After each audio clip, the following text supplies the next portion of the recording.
Hi everyone, my name is Amanda Horn and I'm going to be talking to you about the self-worth theory and the 4 types of student motivation based on their self-worth.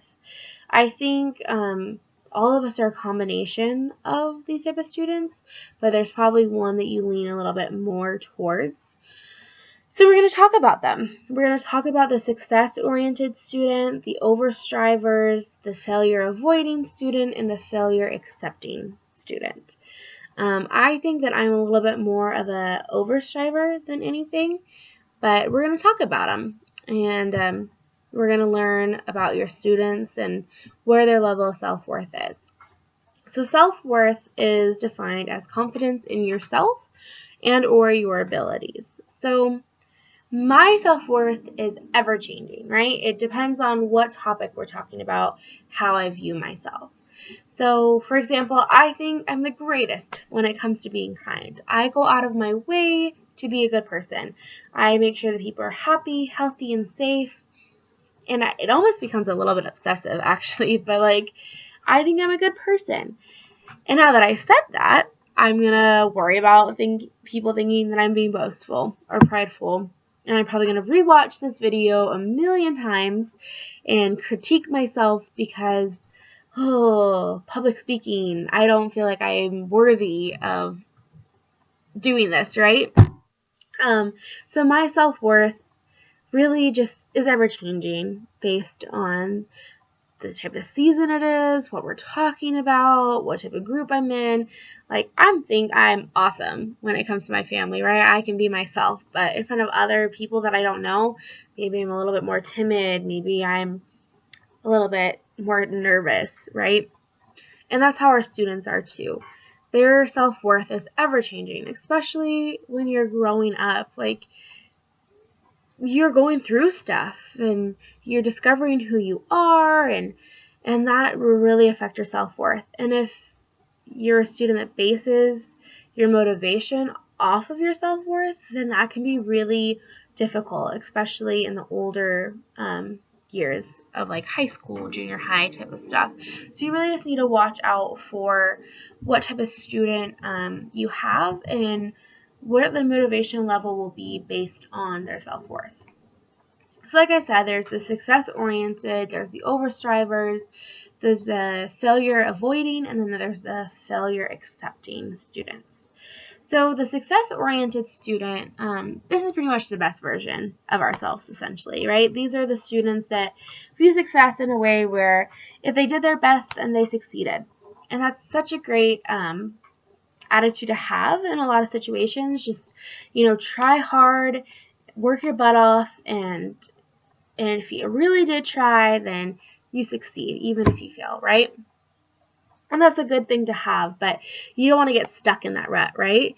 So, for example, have you ever dated that person in high school that just thought they were God's gift to the earth, right? If they did it, then it was awesome. It was perfect, right?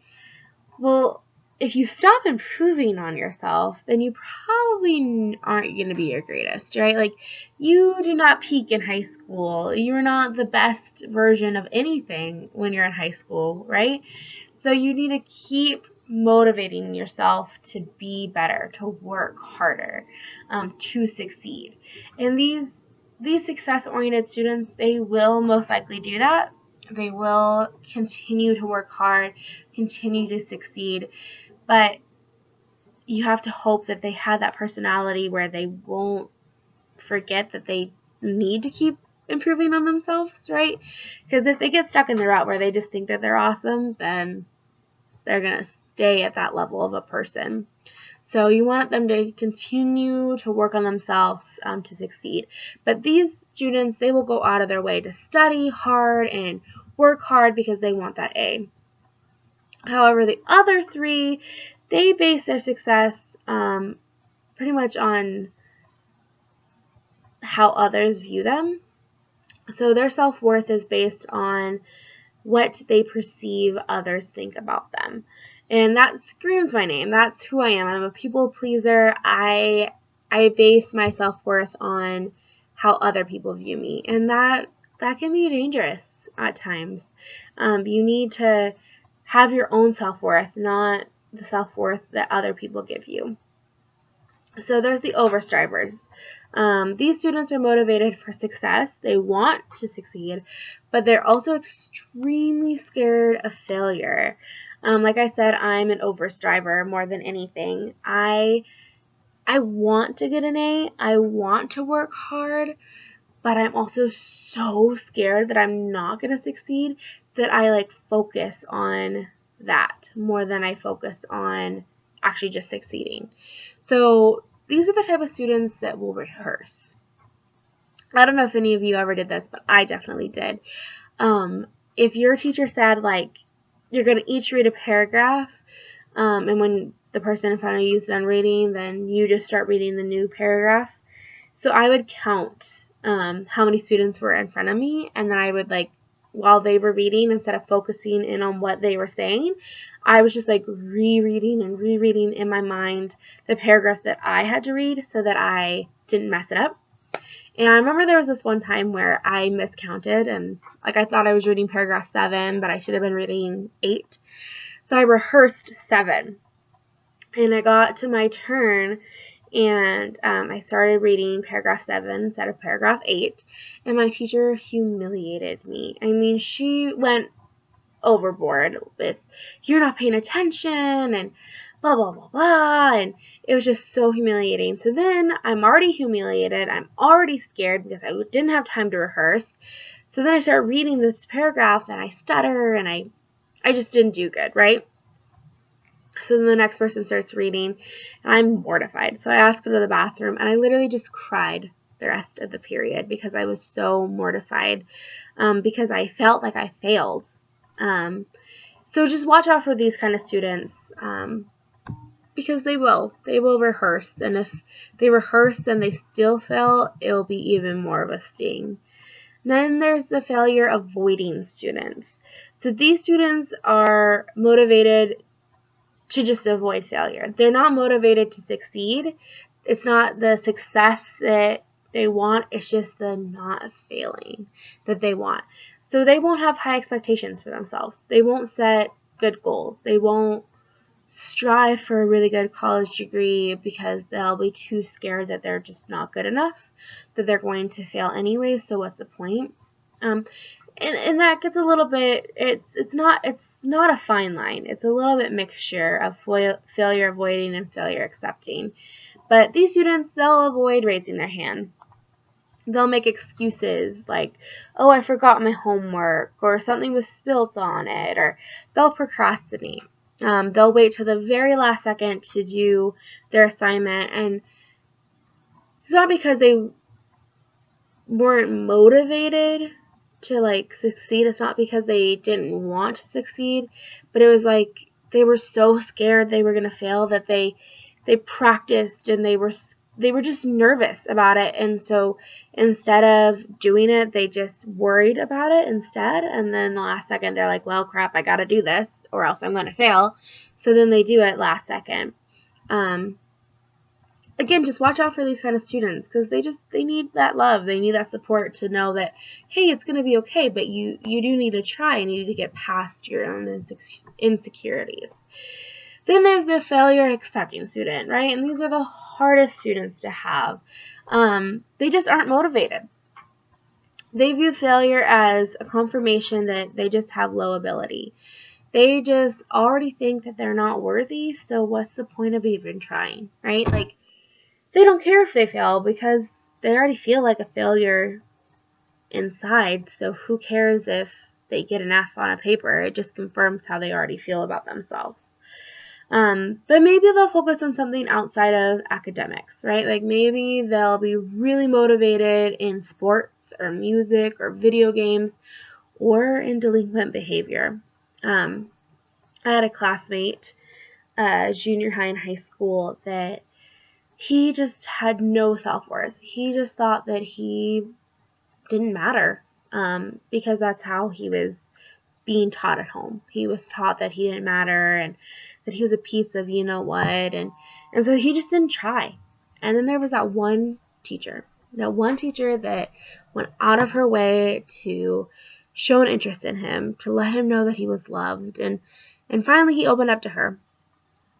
and told her what was going on in his life, and she took him in. She fostered him and she raised him. When he turned 16, he moved in with her, and she really just gave him that love and helped him develop a self-worth. And then he worked really hard, and he graduated, I think, like number 6 in our class. I mean, we went to a really small school, but it was still a huge deal.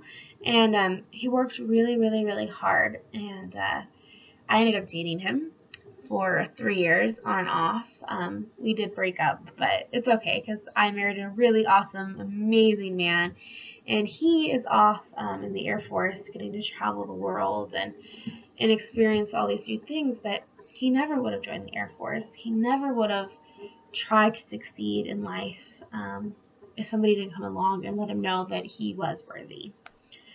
So now that we know what type of students there are, we need to go out of our way to help our students know that they are worthy. Because if they know that they're worthy, then they want to succeed, right? They want to continue to be worthy.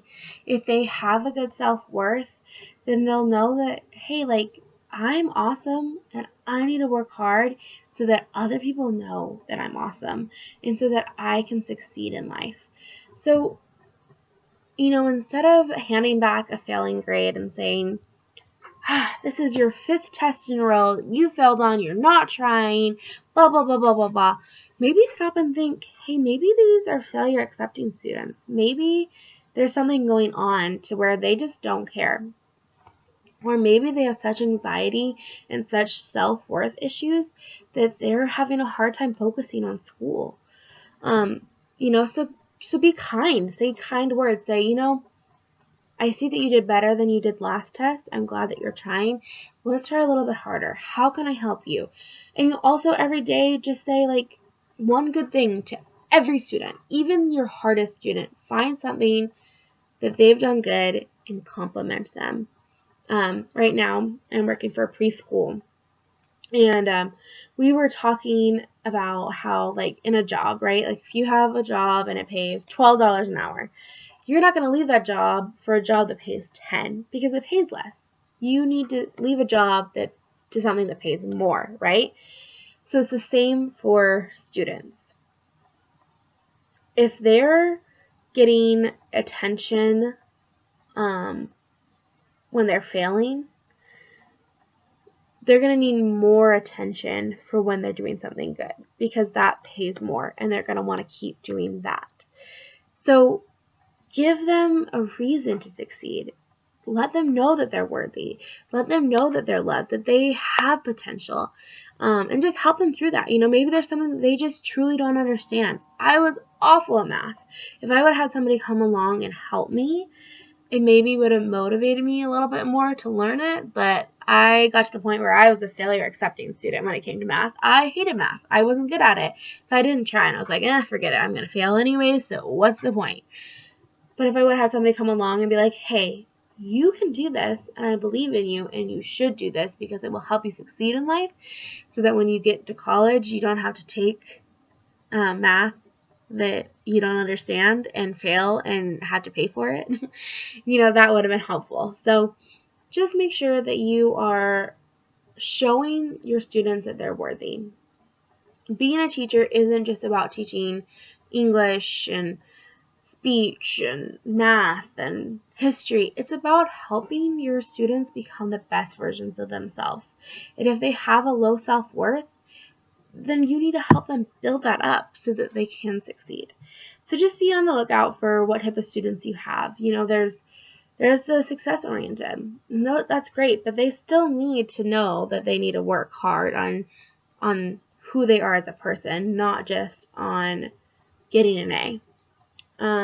Then there's the overstrivers that are scared of failure, so they'll rehearse and they'll overthink it, and they're going to need somebody to come along and say, hey, just breathe. It's okay. We're going to get through this. There's the failure avoiding that they won't go out of their way to succeed. They won't go out of their way to be noticed. They'll just kind of hide in the back and they won't raise their hand and they're just scared. help them to just get over those fears. And then there's the failure accepting. Those students really need a good teacher to come alongside them and let them know that they are worthy and that they can succeed and that you're there for them, and just help them through that. So those are the 4 types of students that you'll see if they base their motivation off of their self-worth. So just really come alongside them and help them out. Thanks for listening.